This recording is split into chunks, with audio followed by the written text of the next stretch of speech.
Welcome back, ladies and gentlemen, to an actual episode of Bell to Bell with Bobby Blaze. I am your host, Professor Jeremy Vilmur, currently having his arm chewed on by a cow dog.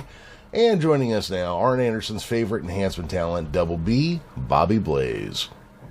All right, Professor, it's good to be back with you, man. Hey, wrestling fans, thanks for tuning in. Accept my apologies right off the top of the bat here about last week's programming. It was going to be called Unforeseen Circumstances. I did have something come up in my personal life. The professor and I did try to record, and it was an embarrassment on my behalf. So I just had traveled too much and had too much on my mind. I couldn't put my thoughts together, and the ones I put together just weren't worth you all hearing. Let me just tell you that. But it was by no means on the professor. He did take the time to record it, and hopefully he has fucking deleted it right now. But it sure is good to be back, man. Good to hear your voice again, Professor. Oh, it's and good. I'm in a much better place. Yeah, it's good to talk to you. And yeah, Bobby, as far as you're concerned, it's deleted. As far as you need to worry. Okay, man. Yeah. So yeah, we tried and it didn't work. Yeah. You know, sometimes shit just doesn't work out. It's Right. I'm still gonna pride us on a year and a half since we put the show back together, and we have not missed a Tuesday since. Well, that's what we had talked about. And I even tried to do some 30-second to 2-minute promos just to record to send something to you. And I just couldn't even put the thoughts together on that you could have edited in or something. I really just couldn't put it in there. But it's okay, man. Like I said, much better place now. Real quickly, Jeremy, you and several others are our listeners that either have my direct number or follow me on Twitter. Thanks for reaching out and asking, was I okay, or my family in this area okay? The Kentucky, Mayfield, Kentucky was hit very hard by some tornadoes. That's about close to 400 miles from me. It's down in the western part of Kentucky. So other than us getting some high winds up where I'm at in the eastern part and some rain, I wasn't affected. But man, the tornado touched down like 6 states, and Kentucky was the hardest impact. I think it hit a candle factory. It had like 100 employees in it at the time. A lot of deaths and a lot of devastation, man. But again, thanks for reaching out to me. And, if you are involved in anything with relief, want to help in some way, I'm sure there's all kind of sites out there, GoFundMe's or what have you, to help these dispersed families from Kentucky, Arkansas, some of Tennessee, I think Illinois, a couple of Missouri, right there in that little area out there. But again, that was in western Kentucky. But thanks. It meant a lot to me to hear from several people. My phone blew up, like, what the heck, And as I tell Professor off the air, I just woke up to a bunch of high winds. I was like, well, something's going on out there, but it wasn't, thankfully I wasn't near the actual, tornado. All clear here, man.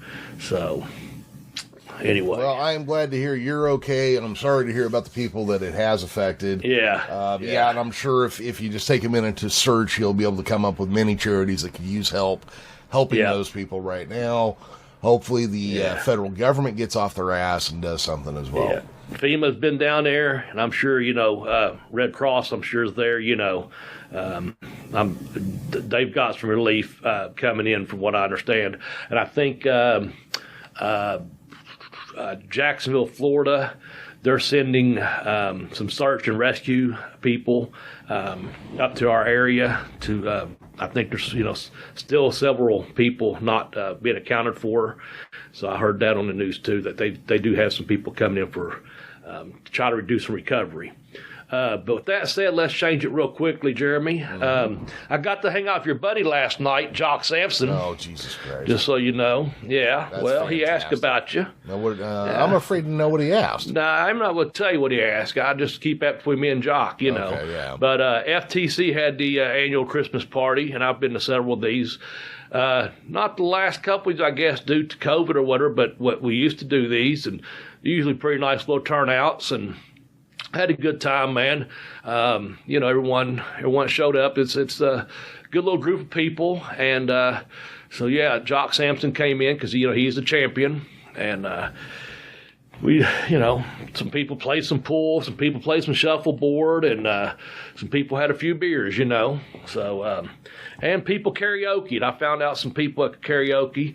Thankfully, I did not. I used to do that. I've done it when I was in Tennessee and Florida and Canada, and of course I done it in Japan. It's huge over there, I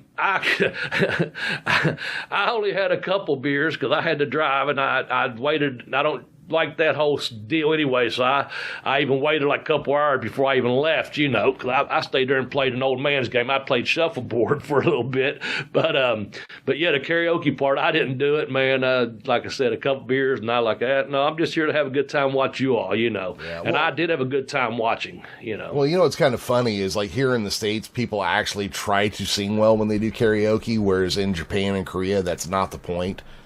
Yeah. The point is to be shit-faced drunk and fuck it up, by the end of the night, believe me, that's what was taking place. Yep. And had I not known I needed to drive, I may have been right up there with them singing, but no, thank you. But big shout out to FTC, and Brock Boulder was there, and the Show Pony was there, and Juan was there, and I'm probably leaving someone out, but Chase Armstrong, Psycho Ward, like I said, Jocko.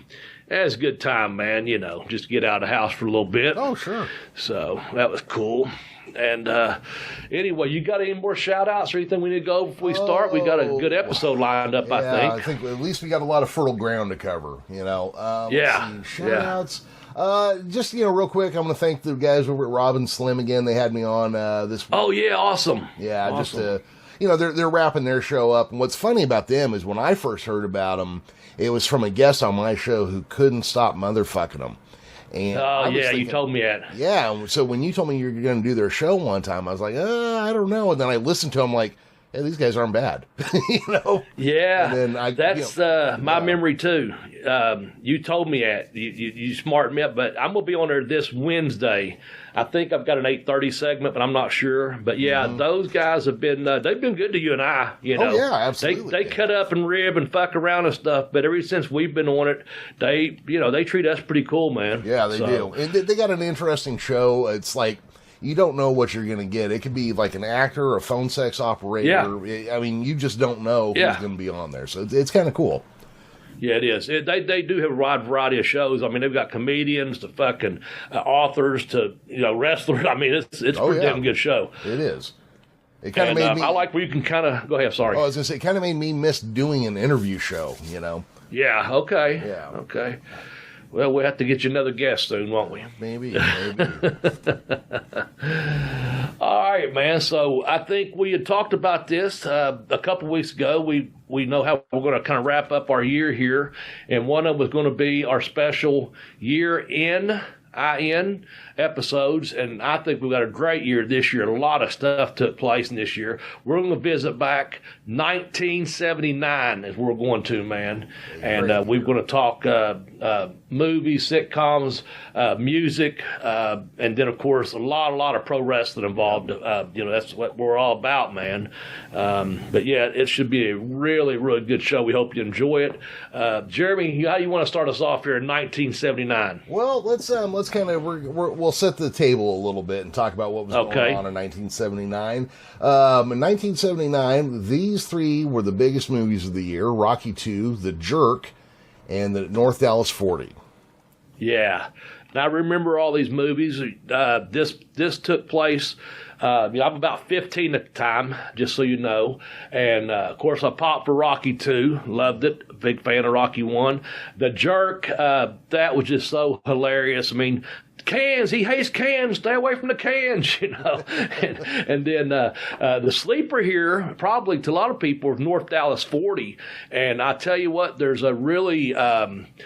you talk about debauchery and alcohol, drug use, sex. It's about an NFL team. It's kind of a satire, if you will, about basically the Cowboys. It could be. It just may because it's in Dallas, but Nick Nolte's in it, and Mac Davis, and Nick Nolte's kind of the old grizzled veteran in it, and it's just one of those things. It's just a really good movie. It's a sleeper on this list, and I tell you, one of the ways I got to watch it was within a few months of it coming out. It was one of those ones they put on HBO. Oh yeah. And my best friend, his family had HBO, and it's one of the ones that looped through.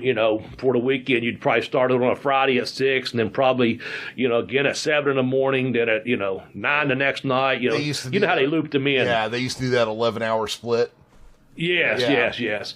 So anyway, I was probably too young to be watching that, but what I was going to say is a lot of parallels to professional wrestling, especially more so during the 80s. Probably with the drug use and just the partying and the women, a lot of different stuff in there.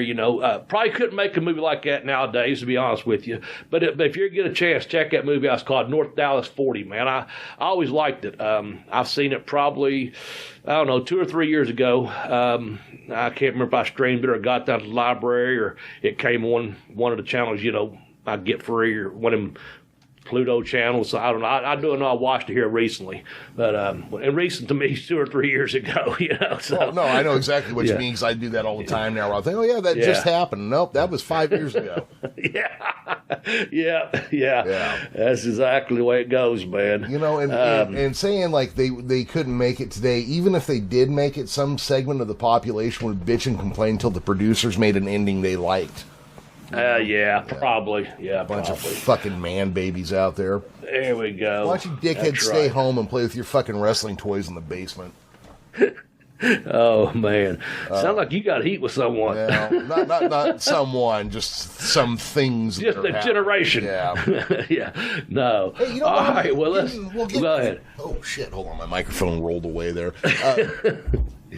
Getting ready to do this episode, it made me wonder about something. You came into your wrestling career in the late 80s, going into the 90s, and you were kind of done in the early 2000s, besides like being a coach and things like that. Mm-hmm.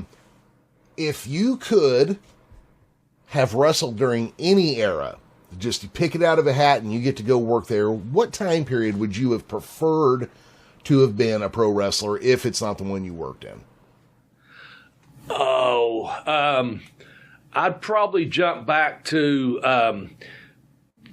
I'd go back to just two different spots for two different reasons.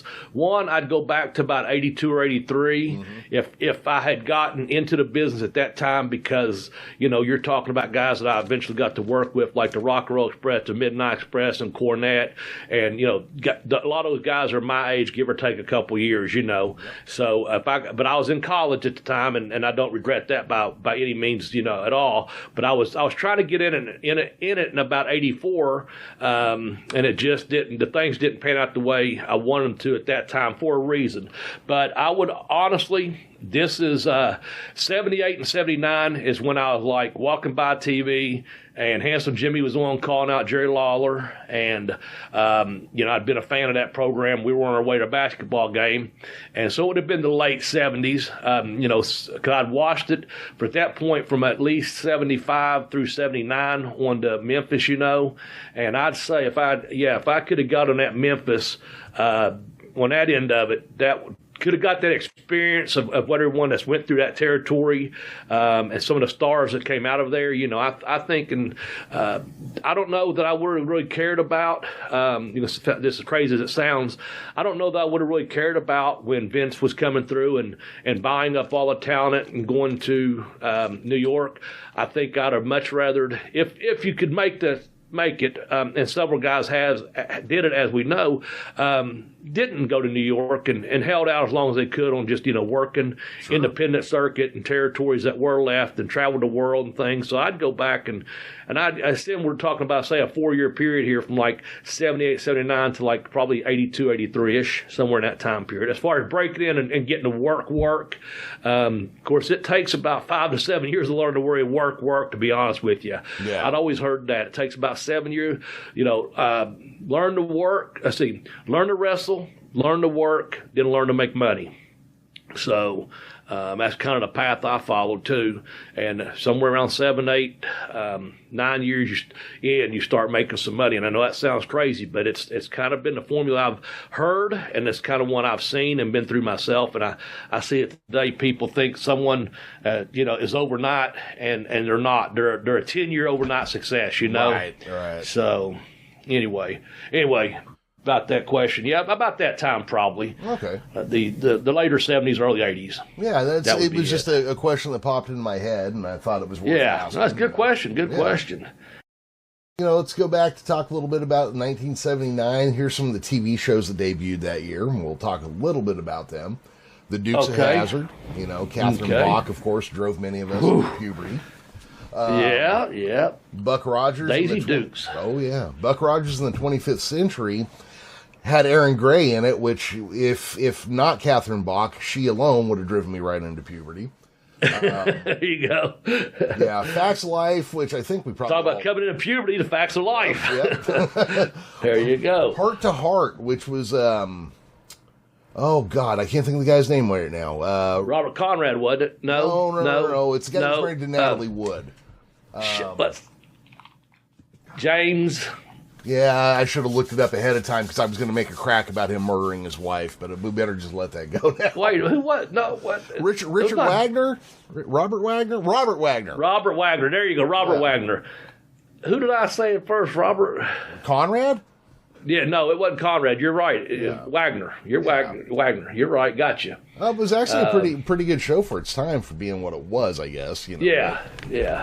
I now have a dog walking across my desk here. Well, he might want to watch Scooby Doo and Scrappy Doo. Well, that came out in like 79. Yeah. So. That Scrappy Doo was a pain in the ass, wasn't he? He wasn't he, man? I always just wonder why Scooby didn't haul off and smack the piss out of him, man. I don't know. I mean, I realize he's easy to poke fun at now after he got hit by a car, but whatever. So Bobby, I did some investigating. I'd never really done this before. Did you know Dukes of Hazzard was based on a movie? No, I did not. Yeah, there was a movie called The Moonrunners in the mid-'70s. Now, for people younger than us, or people who aren't into old entertainment shit like we are, a lot of television in the 50s, 60s, and 70s, TV shows were based on movies that they didn't buy the rights to. So they'd just take the concept and kind of go in a different direction with it, which is basically what they did here with the Dukes of Hazzard, was they took this movie called The Moonrunners and went in a different direction. And I found out that there were 2 pro wrestlers in the Moonrunners. Yeah. Happy Humphrey and, Dick Steinberg? Was that the other guy? Dick Steinberg, yeah. He played a drunken, annoying bar patron, I think it said. But then the first one you mentioned was Happy Humphrey. And that's the gentleman that Harley Race broke in driving around, if I'm correct. Yes. Memory serves me right. Okay. So he was in it. Yeah, think about that. Harley Race started off as a driver for a guy who was so heavy that they had to bathe him by putting him on a tarp and spraying him off and scrubbing him with an elephant brush. Yep. That's how the one of the greatest wrestlers of all time broke in. There you go. Yeah. And here, the Dukes of Hazzard. Now, here's the thing. We have a Hazzard, Kentucky. It's in Perry County, Kentucky. Mm-hmm. And, of course, the Boss Hogg character and the cousins and stuff, that was all alluded to. It could be Georgia. It could be Kentucky. I think some of the shooting actually took place originally out in Southwest Georgia, I think southwest of Atlanta maybe at the time, I'm not sure. But yeah, there was the whole thing up here in Hazzard, Kentucky. People misconstrued like, oh, that's about us, because that is an area that had a lot of moonshining back in the day. In fact, I interviewed a revenuer from back in that time when I was in college. I went to school first couple of years at JUCO, and was about 30 minutes from Hazzard. But Hazzard is just rough country up there, Jeremy. It's like cold country. It's like Harlan. Have you ever seen that show, the Harlan documentary in 1976 about Kentucky coal miners and stuff? But real quickly about Hazzard, I tell you, we used to do our basketball team would go down there and play every other couple of years or so. They had a pretty good sports program. My senior year, a guy jumped out of the stands at the end of the game, jumped the railing, and punched me right in the face. A guy had ran into a cheerleader during our warm-ups. It was kind of like the Hanson brothers in Slapshot. A guy says, "It's him," and the guy goes, "Yeah." And the guy hauled off and hit me. And on my reaction, I was quick enough that I turned my head, and he really scraped me, man. And I don't regret doing this to this day. I just thought I would spit right in the fucking guy's face. And I had a coach on my back, and he had who I didn't know at the time, but it was their principal on his back. And it was one of these things like unprovoked by me whatsoever. And that happened. But then also later on, I got to know some of them guys because they went to the same JUCO as I did the next couple of years. Never met the guy that jumped the rail, but we went to Smoky Mountain, used to do Hazard about once every 3 months, and we done good houses there. Big wrestling town, man. Not a real big town, but just a big wrestling town.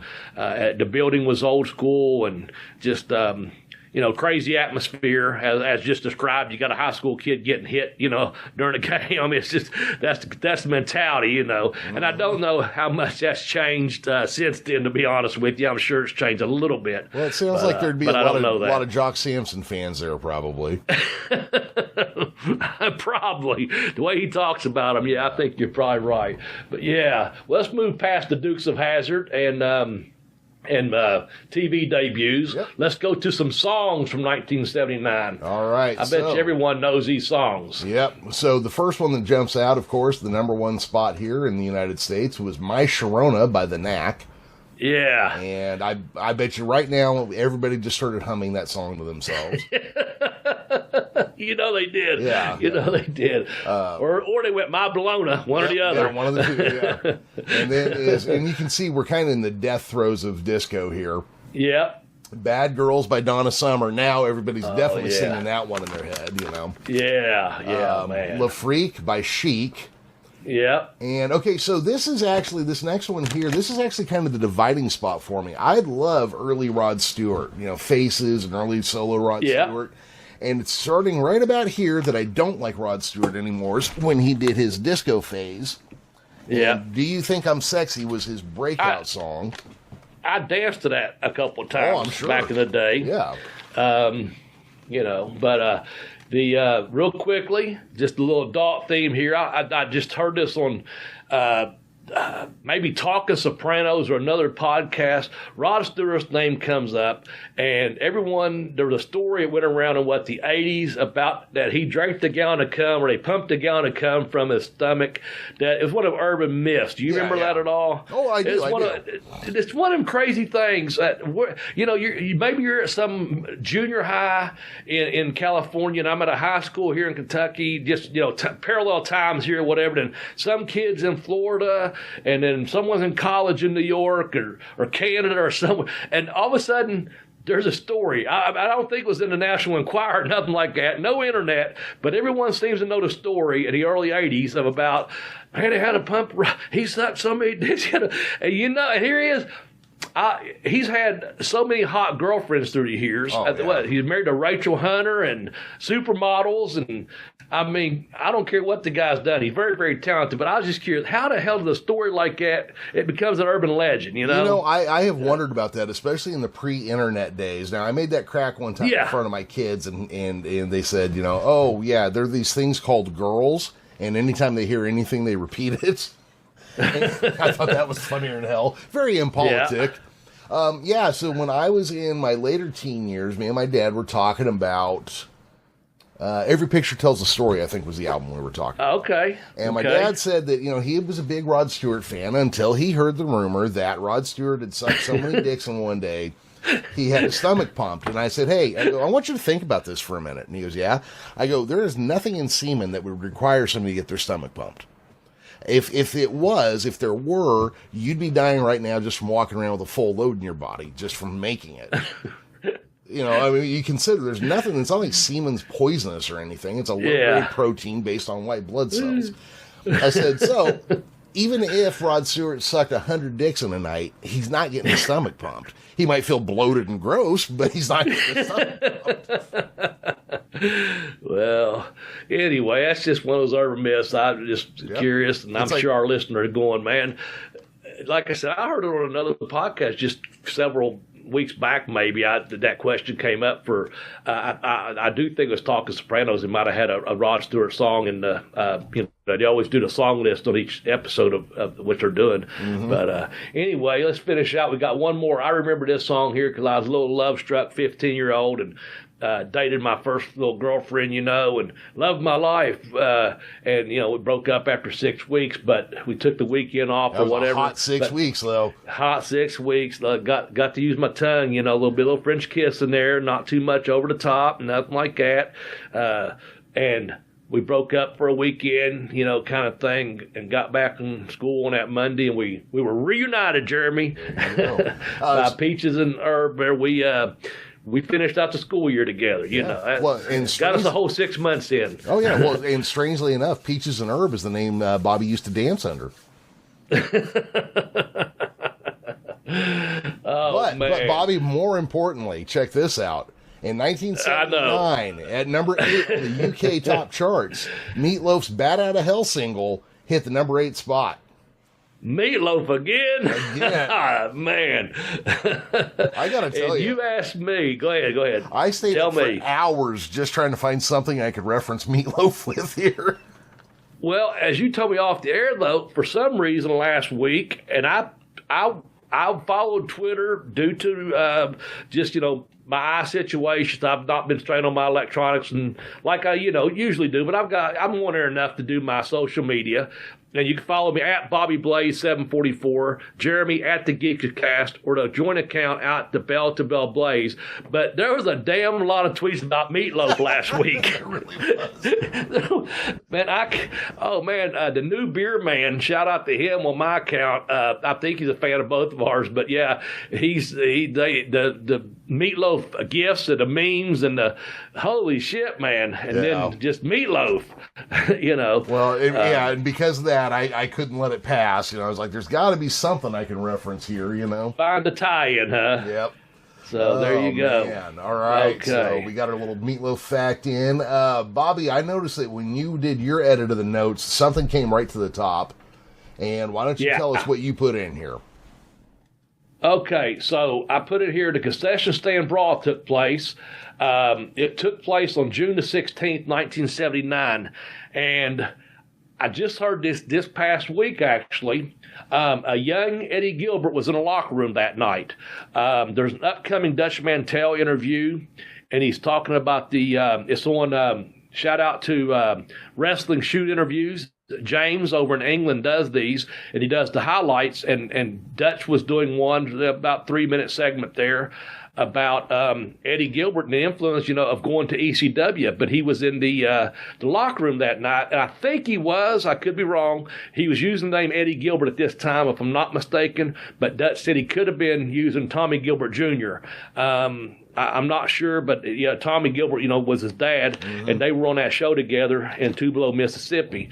Now, the other thing, I saw this when it happened. I got to watch it when it happened.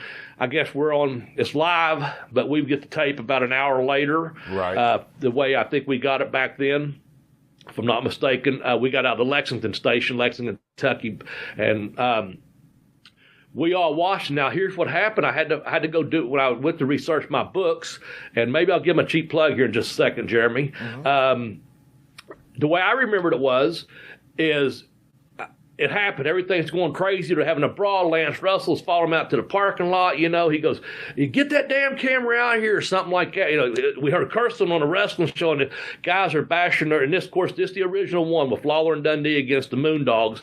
They're bashing mustard bottles on their head, ketchup on their head. If you're a fan of this show, you know all about the concession stand brawl and hardcore wrestling. Maybe that's where it was born at, and maybe a young Eddie Gilbert was like, this could be money someday. Don't know that. But I do know this. I thought I knew this.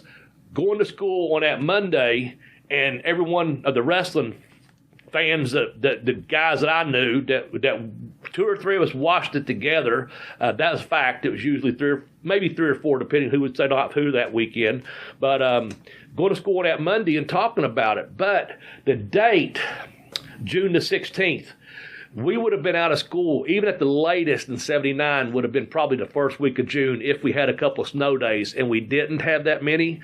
So we would have been out probably late May, early June. So that would have been having my buddies and myself getting up and meeting at the pool or the park to play basketball. And that's where everyone said, "Oh my God, did you see what happened?" And we probably had watched it within an hour or so. We'd have to wait till Monday, you know. So sometimes your mind, the time frames mix up, but I wasn't aware of that till, you know, with doing some research in my books to make sure I told it the correct way in my book, not some faded memory the way I wanted it to be, you know. Yeah. But with that said, my first book is called Pin Me, Pay Me, Have Boots Will Travel. If you'll go to tinyurl.com/blazebook1, the professor has been so kind to set that link up. If you use that link, the program does get a little bit of kickback, and I encourage you to use that link. It's tinyurl.com/blazebook1. My second book is called I Kicked Out on Two, The Educational Wrestler. And all you have to do is go to tinyurl.com/blazebook2, and it'll take you right to that. I Kicked Out on Two, The Educational Wrestler. And Jeremy, I don't know, but do you think maybe Eddie Gilbert was influenced that night or not? Well, I would have to think, yeah, but, you know, Eddie Gilbert's real contribution to wrestling, of course, was Missy Hyatt. Ah, yes. Yes. But I mean, there have been bloody matches, especially there in the South. Yeah. Know? But I mean, just all out and out fucking let's throw everything we've got at this. Yeah, I could totally see that being something that stays with you and that you. Yeah. Well, you know, it's that thing that happens where once you kind of learn a trick that works and it seems to work every time you use it, it's going to be what you go to when you need it again. You know. Yeah. Yeah, and of course, they've been several since then, you know, once that first. But I think that first one just really, you can't top it, you know. No, I mean, it's just so spontaneous, you know. You know what, and it's also kind of like that thing. You still remember your junior high girlfriend in Peaches and Herbs song that fucking... Yeah, you know, there you go. You can't fall in love a second time the same way, you know. It's pro wrestling or chicks, you know. Yeah, but anyway, we put that at the top just to get us into the groove and into the mood of some things about 1979's professional wrestling. Do you want to start with the which segment you want to start with? The significant stuff? Yeah, let's start or you with want to go down to the categories? No, let's go ahead and stay with significance. Let's just okay. We'll go in the order we have it for now, and then if we gotcha. Okay, man. Okay, so significant events. I'll give one, and Jeremy can give a couple, and let's go from there. January of 1979, Bruiser Brody makes his Japanese debut with All Japan Pro Wrestling. So there you go, man. Yeah, man. I'm sure that Big was... Brody. Yeah, that was a huge event over there, I'm certain of. The North American Championship is created for Ted DiBiase. That was like their way to try to get DiBiase in. Oh, I'm sorry, Ted DiBiase. Tried to get him in. But a little bit later, they put that on Pat Patterson, and we'll come back to this again. Yeah. And if you look at that, in February, it says WWF North American Heavyweight Championship. But in April, the World Wide Wrestling Federation drops the wide in its name to become the World Wrestling Federation. So that's the WWF in 1979. There you go. Yep. Let's see here. Pro Wrestling Illustrated releases its debut issue September 1979 to the newsstand. Yeah, now the thing about that, it was released in July. It had the date on there of September. There was something about that. It was a big, nice issue. I remember that. Yeah, and back then, magazines they put out the dates a little bit because the way they were distributed took a little time, and then like Bobby, I'm sure like some of the smaller towns you lived in, you didn't get the magazines till like a month or 3 or 4 weeks later. You know, if it came out in July, honestly, we probably didn't get it till September. You know what I'm saying? It's probably a good 4 to 5 week delay on us getting into 79 of that. Yeah, because we were a couple weeks behind here, and you know we'd always been like a big railroad town, and we're only 70 miles from the state capital. You know. Yeah. Hulk Hogan wrestles a heel for the WWF with Freddie Blassie as his manager. Ric Flair defeats Buddy Rogers by submission in a battle of the Nature Boys in Greensboro, North Carolina. Those all took place, significant events of the 1979 for the month of, that was July. Now we're up to August. Now I'm sure some of our fans will really be interested in this, Jeremy, and I'll let you carry this one. Start with August there. Okay, Bill Watts purchases the NWA-affiliated Tri-State Wrestling promotion from Leroy McGurk. Then he withdraws from the NWA, even though he's going to stay tightly aligned with them. He changes the name to Mid-South Wrestling. Yeah, I thought that's interesting, man, because I know yeah. several of our listeners probably know that already. They can remember it, or they remember shortly thereafter starting to watch it and realizing that, when it took place. Well, that's one of those things that we've got, we've only got an audience of 400 or 500 people that are regular, but they are the most educated wrestling crowd anywhere. Yes, they are, and give them a shout out, man. That's true. August the 26th, All Japan owner Giant Baba and New Japan owner Antonio Inoki team up to defeat Abdullah the Butcher, Tiger Jet Singh in Tokyo, Japan. So this kind of blows me away. For some reason, when I read this, my head just immediately went, there's no way. You don't get Baba and Inoki working together. Because they were both Ricky Dozen guys. And when Ricky Dozen was murdered, they went their own ways. And I just, in my head, made that a permanent thing. Like, those two never even spoke again, But there you go. Business. That's it. And Abdullah and Tiger Jet Singh in Tokyo, Japan. Now, I was in South Africa and 92, and I was over for about a month. I was with Ron Starr, and real quickly here, let me just say something. There was a Tiger Jet Singh over there, and Ron had been in Calgary with them. So anyway, he said it wasn't the same Tiger Jet Singh that was one that worked in Japan. So apparently it might have been two of those guys using that same gimmick. But yeah, he was an Indian wrestler, and one of the promoters, there was three of them we worked for over in South Africa. One of them was an Indian promoter. And anyway, he's a real bastard. But I'll tell you that, the other promoter's really, really cool. But that there was a Tiger Jet Singh, and Ron was pretty sure it wasn't the same guy that he worked with in Japan and up in Calgary.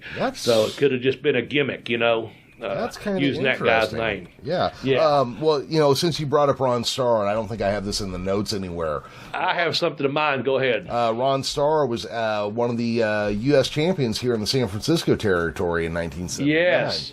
In March the 3rd, Ron Starr wins the vacant San Francisco version of the NWA United States Heavyweight Championship by defeating Roddy Piper in San Francisco, California. I didn't know you would know that fact, but I knew you'd appreciate it that I found it. Yeah, I only know it because I've been kind of like earmarking certain things in the back of my head as I come across them about this territory. I am beginning to find out that, like, I never really thought much happened over here. I always kind of thought we were like, because, California wrestling isn't necessarily a big thing. But that's because it's not a big thing now. San Francisco and L.A. were fucking hot in their time. Yeah. I bought Rock Rim's book, Born to Be Bad, the Ron Starr story. That's one of the books I bought from him, and it's very, very good. I finished it a while back, but I bought it because, I got Ron was.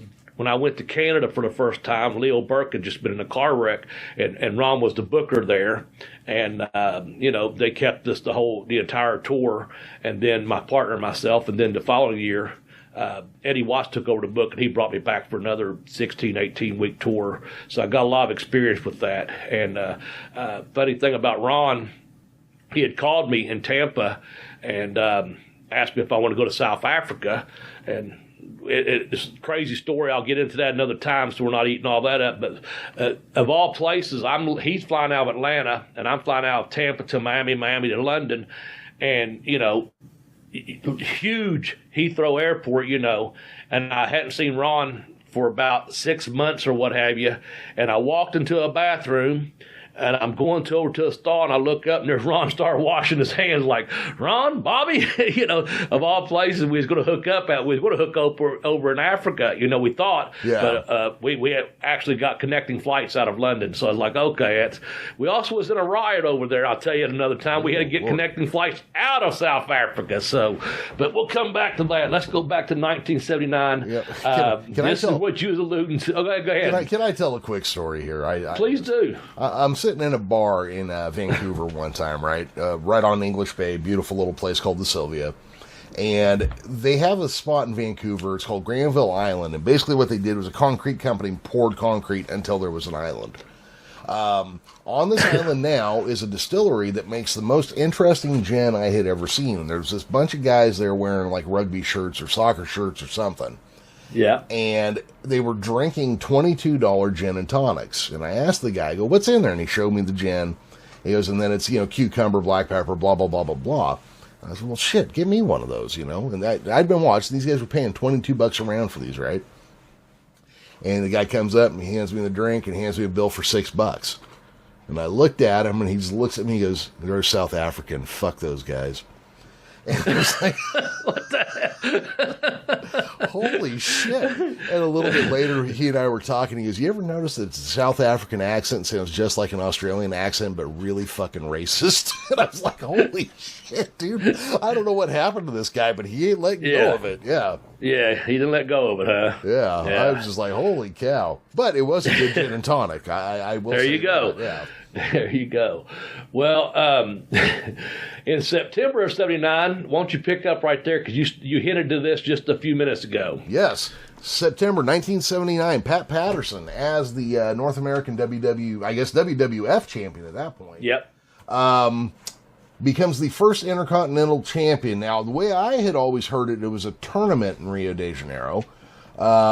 You apparently have heard two stories where one was a tournament and the other was just the South American champion in a match and unified them. Right. Yeah. But he becomes the first Intercontinental title that was a kayfabe blending of the North American and South American WWF titles, whether it was a tournament or a singles match. Yeah, and I think that the tournament was the way most people understood it to be. Yeah. Just clear that up. So yeah, the tournament's definitely what I've always heard, but the fact that it was supposed to be the unification of two titles, that's always been the thing. Yeah, right. So he got that. Pacific Northwest Wrestling program, Portland Wrestling, which had aired live on Portland station WPTV since its return to the station in February of '67, switches to airing on a tape-delayed basis on Saturday nights at 11 p.m. So, whoa, cow dog, chill out. We only got a couple more here to go. Yeah, not that much left. Yeah, November, Hulk Hogan makes his debut in the WWF, competing as a heel and managed by Freddie Blassie. A lot of people forgot that, Jeremy. Mm-hmm. But that's what happened, I've come across it a few times, and every time I see it, I'm like, oh, that is weird. And, I didn't know that. Yeah. Yep. And December, starting with the '79 issue, year-end issue, Victory Sports, publisher of Sports Review Wrestling. Now, I do remember that magazine, Sports Review Wrestling, moves to its fan-favored end of the year awards to Pro Wrestling Illustrated, where they remain to this day. Now, speaking of those magazines, we had at least, in this little small town, we had at least 3 magazines or bookstores, you could go to that we was talking about earlier. We got our magazines. It may be 6 or 7 weeks, by the time we've got one of them, just depending. But we had 2 directly downtown and 1 at Midtown. But a lot of times back then, at this time, my brothers and I had a paper route, and we had several 2 or 3 different routes divided. And my main route, I'd moved up to the hospital route, where I'd go into the hospital and sell a paper to individual rooms and the whole facility. And they had a gift shop, and believe it or not, they had wrestling magazines in there. They also sold Playboys in there as well. And sometimes one of those Playboys, if you reached high enough, would make into a paper bag. But that's another story for another day, just saying. But, you could get we would be lucky. And there was a Mansfield's drugstore on a corner of 22nd, and the hospital was on 22nd Lexington 22nd Winchester had Mansfield. Between about 5 different places, you could either get the Wrestling Review or the Insider or whatever. You couldn't hardly go to one place and get 2 or 3 different magazines. You always had to go to several different places and stumble upon one that was out there. Oh yeah, that's kind of like how it was here. Grocery store, Payless Drugs. It would be like a mix of Long's, Payless, different places. 1 month one would have one, but not the others, and And so I remember for months you couldn't even find any sometimes. Right. Yeah. Right, yeah. The one thing you could find was that damn, we mentioned the Enquirer. It was always right there by the checkout no matter where you went. Yes, yeah, that thing's always around. World Weekly News, I was going to say, in World Weekly News, one of them two's right there when you're going out this, checking out. You got to check it out. Bat Child, Bat Boy is Bigfoot's love slave, stuff like that. There you go, something like that. And for $0.25. So there you go. All right, man, we're going to change it up just a little bit here. That was some interesting stuff, man, that took place. That's some good research there, Professor. Appreciate that very much, man. And a lot of good memories there. Some of it, like you said, you got to see, and most of it, to me, I did see a lot of Memphis that year. The had to be July of '79. I went to Baltimore for about 2 or 3 weeks before my sophomore year. It might have even been August. That was the first time I saw WWF TV on when I went to Baltimore to visit my grandmother who was living there at the time. And I do remember Ted DiBiase being there. That's the first time I'd seen him. Andre was there. Jimmy Valiant was there, who I had known he had been there before, but he had been through Memphis, of course, at that point. So I got to watch maybe 2 or 3 Saturdays, and they had it on one of the Baltimore stations. Then also they had one of the NBC or main affiliates, but they also had the independent channel, Channel 45. I think Captain Chesapeake was on Channel 45, and they would play back a different wrestling, Capital Sports Wrestling. So I probably got to see 5 or 6 shows while I was there. You know what I'm saying? Yeah. Back in the day, just off 4 channels. I don't know which ones. I do know the Channel 45 did play some wrestling, and there was a DC channel you could get sometimes tuned into at the old rabbit years. Give my age away here, but that was the first time I did see the WWF on TV when I was about 15. So, but we're going to change it up here and go to some categories. Why don't you lead us off here, Professor? All right. So, we're going to go with. Oh, damn it! I just dropped my mouse. PWI Wrestler of the Year, Harley Race. That's a nice kind of a no-brainer, isn't it? I mean, yeah, yeah. Tag Team of the Year. This one kind of caught me off guard. Ivan Putski and Tito Santana. Yeah. Now I remember seeing both of these guys, but not performing, like I was just mentioning, that 2 or 3 week stretch there that I stayed up there, through magazines. I just remember seeing Ivan Putski because of the way he was built, that Polish power, that would have thrown me off too but I'm sitting there thinking, who would I think, see, a Tag Team of the Year, first thing that come to my mind is, I don't know exactly the entire year, but I'd automatically go, oh man, that's got to be Jerry Lawler and Bill Dundee. Because they were obviously together for the cassette stand fight, but also I don't know if they feuded each other that year or not, but they tagged some quite, for me that'd be okay. That's when they was together. Yeah. So that's just off the top of my head. I wouldn't be sitting here going, and the other thing is, I probably, if we look through here and found some of the tag teams from the NWA, I would only know them through the magazines at that point too, I think, Oh, sure. Yeah. So, it caught me off guard because I'd never seen them as a tag team, but also they don't, on paper, they don't sound like a tag team. Right. And that would have just probably been, honestly, that's probably just for a short period, what you think? Yeah, I would think so. I don't know how, it's 2 different styles, really. Putski and Santino, it's just, I think they're a little bit 2 different styles, man. And I did a match with Tito back in the day. He was real easy to work with, very professional, real easy to work with. He was El Matador, at the time. I gotta hate when they did that shit. Oh, I wrestled. Well, you're gonna hate this too. I wrestled him one night and a Texas Tornado the next night, or vice versa. I just remember being. I went to Fort Wayne, Indiana, and I think Toledo, Ohio. They had me do a loop up there, and wrestled Kerry one night, and I think I wrestled him the first night. I'm not sure. But I got to wrestle Tito, and it was real easy, real fun little match. Actually got my picture taken with, I don't know by who, but it's in one of those encyclopedias of WWF, big colored magazine, and they, where they showcase everyone from that year. And I gave it to one of my sons that's here somewhere. There's a big picture of Tito, and he's actually wrestling me. Oh. So, of course, it don't even have my name in the credits or nothing, but I know who it is. Yeah. So that's pretty cool. So, yeah, I don't see it as a tag team much, though. Yeah, it was just one that kind of caught me off guard. Yeah. PWI match of the year, Harley versus Dusty. We didn't find that. I have not seen that match. I apparently need to look for it. Yes, I do too. Once you read that just now, we need to find that. We need to find that. Most popular wrestler of the year. This would be a shock to no one, I am sure. Dusty Rhodes. Right. Most hated wrestler of the year. This one was a little shocking to me. Greg Valentine. Now, who would you have said? I would have put Harley Race in there probably.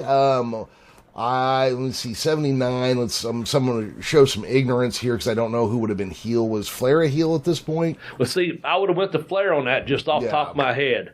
So I would have went Flair. And now that I'm thinking, we did get just the magazines as far as seeing some of these guys, the Steamboats, the Flairs, probably the cover of the magazine with Dusty and Harley on it, you know what I'm saying? But yeah, I guess maybe in ignorance, like I said, I'd just go to Flair. Yeah. But Greg the Hammer Valentine. So I always forget, because I know Greg Valentine more from personally from his WWF era. Yeah. Brutus Beefcake's tag team partner. Yeah. I forget about Greg Valentine, Ric Flair's tag team partner, major heel Greg Valentine. That's what I was going to ask you. Yeah, dog collar match Greg Valentine, Yeah, and that's 83, but let me ask you this. Mm-hmm. And I'm not sure, but here it is, most hated wrestler of the year. We're talking 79. Was that the year, or was it maybe a year after he broke Wahoo's leg? Oh, just kind of what year was that? That's why I'm just asking you, because I'm not really sure. I haven't looked it up. I just was like, what did he do? So, because I had something else I looked up and couldn't find any information on. But this most hated, let's stay up that for a second. What year did he break Wahoo's leg? Would it have been a little bit earlier than that? And who would he have been feuding with? Was he feuding with a babyface Ricky Steamboat at that time? So just something to throw out there, give the listeners something to chew on for a little bit. Anyway, I'll have to look it up, but I'll do it after the show. We'll look it up and listen, wrestling fans, get a hold of us. Get a hold of me on Twitter at Bobby Blaze 744. Get a hold of Professor at the Geekish Cast. You can get it on Twitter or Facebook at Bell to Bell Blaze. If you have information about that or a question about it, send it out there. Me, I'll be more interactive on Twitter, but I'd love to hear some of the answers. I'm going to move on to this next one, and that is I just spoke to this person a couple of weeks ago via phone. He was up in this area working on a couple of shows. I hadn't seen him for a while. It's been a good 3 years probably since I've seen him. But the PWI Most Improved Wrestler of the Year was Tommy Rich. Now, I can see that, man. Wildfire. Yeah. September 7th, 1977. Oh. Bobby, it was September 7th, 1977 when Greg Valentine broke Wahoo. Okay, so this is a couple years later. He's still a heel, and I'm just curious about that. I knew they're probably just taking a shot in the dark, but hey. Anyway, Greg Valentine's a heel, and he was the most hated wrestler of the year, so he was still carrying on his vicious ways at that point. Yep. Tommy Rich, again, could see him being the most improved wrestler. Getting over big time. He was over like that WTBS, that Superstation, man. Once that thing hit, you said it before, it's just that, just rock star, baby face. Every girl wanted him, you know. That's just Tommy, man. And of course, he got to be NWA champion there for, as he always said, Harley's good people, you know. When that's what he always told me. Now, this one here, Jeremy, this is the one I try to look up as well, okay? And I just took a gander at the Drag Valentine thing. Most inspirational wrestler of the year. We had this come up, and we had Blackjack Mulligan in one of our years we've done in the past. Here it is, 79, and the most inspirational is Chief J Strongbow. Yep. What the hell did he do to be so inspirational that year? He proved that even a poor kid from Sicily could grow up to be a brave war chief in the Americas. Is that what it was? Yes. Well, I didn't know if it's because he battled Ernie Ladd, or it's because when I saw him at the Huntington Civic Center and we were playing basketball in about a 7-foot goal. No. And you could jump up and dunk it. He walked by and tried to run up out of ball court. So funny. And broke it. He didn't break it, but he busted his nose wide open. It didn't have a net. It was on a forklift. We were in the back, and Tex done it up on the YouTube channel. You can go over there and find that at turnyouroll.com/BBBB video. But so we had it on a forklift. Some guys that worked up there did. I guess they worked the arena or whatever just to do something during the day or break time, and someone had lowered the thing to the basketball goal to about 7 foot, just enough that when I was 15, 16 years old, I could dunk it on it, you know. Yeah. And I could dunk on a regular by then, just so you know. And it's not bragging if you done it, man, you know. That's right. But, Strongbow comes by, and we had already figured out, with no net, that ball is coming through that damn hoop quick. And here's your inspiration, Jay. Yep. Chief. So he comes by and was friendly about it and just had his match, and he gives the indication, like, toss me the ball. I don't know if he's trying to kayfabe us in his Italian accent or his fucking Indian accent, but nonetheless, we toss him the ball, and he takes a couple of steps, jumps up, slams the thing through. Now, you only had to jump about probably 6 or 8 inches. It wasn't like you had to really jump high. If you're a 6-foot man, or in my case, I was about 5'11" at the time probably, you just reach up, you just had to jump a little bit to dunk it in. It went straight through, no net, come right through, hit him in the nose. Blood just went everywhere. He just turned and walked away like, man, I just shit the bed in front of you kids, Yeah. But he busted his nose wide open, man. Blood just, and of course we just stood there. We didn't laugh or anything. We was too damn scared to. And we waited till, no one's looking. Then we laughed, of course. But, because we was kind of off to the side.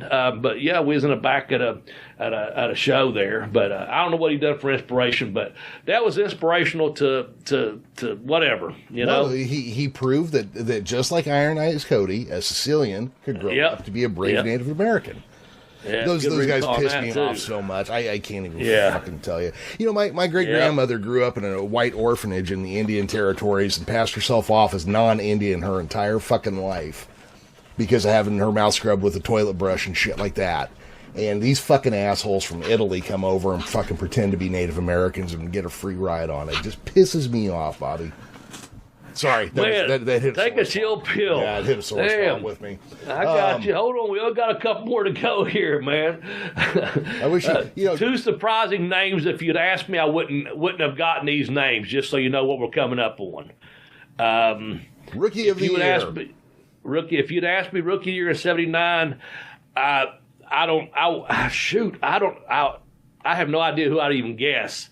I would have probably been someone off Memphis TV, like maybe a Coco Beware or something, you know what I'm saying? But I would not have guessed who it was. And if I was thinking NWA or WWF at the time, which I wasn't, I wouldn't have had a guess. But you tell me who it was, because I wouldn't be too far off, I don't think. It was Sweet Brown Sugar. Okay, yeah. Yeah, I would have, I would have probably said, and I know the year here, just so you know, I know what we're talking about, but I probably would have said Coco or actually Bobby Eaton, one of those two. Even though both of them had been wrestling before '79, I would have said one of them two, maybe just if you hadn't put it out there for me, Well, here's the thing, Bobby. Skip Young was the Sweet Brown Sugar we're talking about, but very, very briefly, Coco Ware wrestled as Sweet Brown Sugar. Okay. Yeah. Thank you. Put it together for me. Thank you. It was also a great Rolling Stones song, Brown Sugar. Yes. Great Rolling Stones song. And from what I hear, they've pulled that. And that's a fucking great song, man. Yeah, it's kind of impolitic these days, I guess, though. Yeah, no, I know. Yeah. I understand. I get it, but I'm like, hey, I can still listen to it if I want to. Oh, yeah, I still have the albums, Yeah, so just saying. Okay, I would not have gotten this one, Manager of the Year. Would you have?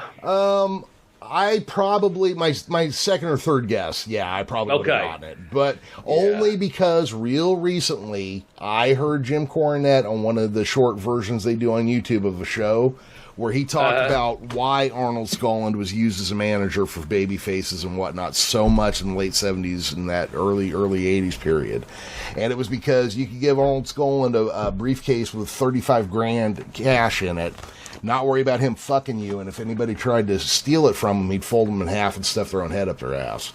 Yeah. And that was when I didn't know Arnold Skolland was that much of a badass until hearing Jim Cornette talk. Right. Yeah. Same here. I just, but yeah, there you go. He's the Manager of the Year in 1979, man. And I always wondered that too, as well. Why he was with Backlund for all those years and stuff. And I guess now we know. Well, it was basically, if anybody tried to fuck Backlund, Skolland could get in the ring and fuck him up. Kind of like Harley went to Japan with Ric Flair the first time. For that first week he went over there, like, hey, if Harley says it, you fucking do it. Don't fuck around. Yeah, if there's any fucking around, you're going to find Harley's foot up your ass.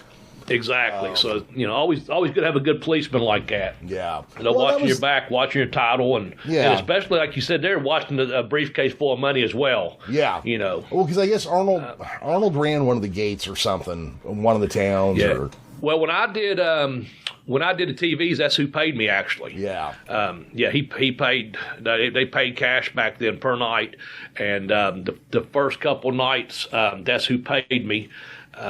Way back when, around 90 or so, 91, or something like that. And I went to Huntington, West Virginia. Like I said, it was Fort Wayne, Indiana, and Toledo, Ohio. Then I went to Florida, and I think someone else down there paid me. I can't remember who it was, but it wasn't Arnold Skolland then. I do know that. Yeah. It was someone else. It was just a few months in between there, but there was two or three of them doing payouts, and I can't remember who it was. Hell, it might have been JJ in Florida at that time. I'm not sure who paid me. I just know it wasn't Arnold Skolland then. Oh, that would be in his neck of the woods, wouldn't it? I'm pretty sure when I went to, I did Fort Myers and Daytona Beach, and I want to say JJ paid that. There was like two or three guys sitting there doing payouts, and I think that was my contact on that little loop I done. Just off the top of my head, I really think about it, but I don't think that hard. I'm pretty sure that's what it was. So let's move on to some notable births and deaths and retirements of that year. We just picked out a few of these if you want to go down through here. We come up with, 1979, these guys and girls would all be about 42 now. Mm-hmm. Some are no longer with us, and we won't try to dwell too much on some of those.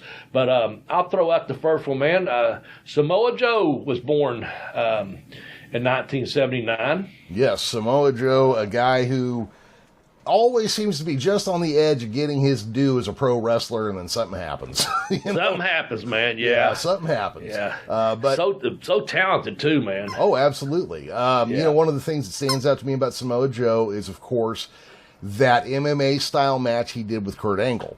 Yes, and they did the headbutts. Yeah, and it stands out to me because if you watch it and then you go back and you watch you and Dan Severn. Yeah. It's you can see a kind of a through line and style and everything and what they were trying to adapt. I appreciate that. Yeah. Good comparison. Yep.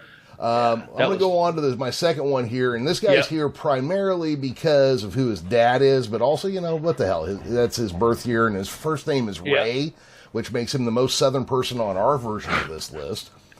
And that's going to be Ray Gordy, Bam Bam's kid. And, he had a career there for a while, did okay. But, of course, anytime that Ray or Miranda get mentioned, I try to bring them in. There you go. Then we got Joe Henning, who they never let him wrestle under his actual name. They always gave him stupid-ass names. And Never got that. But You know I what it don't work is? there, It's so 100%. It goes back to what I read a couple weeks ago. It's licensing. If they own the name, then they can license whatever they want, and your ass out. It's Gotcha. Yeah. Gotcha. Okay, and how about some legs? Oh, the shit! Stacy Keebler, the finest thing walking around on two legs. Yeah, she was in WCW there for a while when I was there, and she had been a Baltimore Ravens cheerleader at one point, and she's very beautiful lady, man, very beautiful, and she used to do those ring entrances, and I never saw them up close and personal or nothing like that, but just the way she done them on TV, like, wow, that's a very beautiful lady right there. Yeah, man. well, you can't look directly at her from too close up. You will go blind. Probably. Making her debut that year, Hacksaw Jim Duggan, but I don't think it was a Hacksaw yet, but it was Big Jim Duggan made his debut. Mm-hmm. The death that year was, I heard a lot about this guy, but there's probably not a lot I don't know. Chris Taylor was only 29 when he passed away. Didn't he break in with Flair and them at that time, somewhere around that time frame? Yeah, just kind of going loose. He was an Olympian, right? I believe so, Bobby, but I'm going off real loose memories here. Yeah, me too. Bigger guy, I think. But anyway, nonetheless, we got a point. We're going to retirements here at Spiro's Aeron. And then Boris Malenko, he wrestled 1955 to 1979. And as I looked at this list, and then as I generally do, if I have time, I'll take a quick break and go for a ride or something, or pick up my lunch or whatever I'm going to do prior to our recording. And I'm pretty sure that Malenko, so he retired in 79. I think he would be leaving the Southeastern Territory, maybe ICW actually. But anyway, I know in Florida, and I don't know the exact year because I was trying to think this out. I think he had some matches on and off for the next several years, because by the time I was there, I'm wanting to say he had a match all the way up until 1985. I could be wrong on that, but I'm thinking he may have had one around that time period, or a few. There's some old matches on TV, on YouTube, that are hard to find, but someone's got a few up there from the Universal Wrestling Federation that he ran there in Florida, and I think he done some. I know he done some managing. Of course, he had a school going on then, but I think someone told me. I think it was Joe. I know Joe and Dean and Boris, and then it was a Jumbo Beretta. I want to say Big V, Vern Henderson. I think it was Jumbo and Big V. This is just going off of some things I heard at the camp there. I think they had one of his last matches. Just, when he's about 50, maybe, something like that. That's just again, that's just off, I have to really research some more, think some more, go back and see some of my writings or something.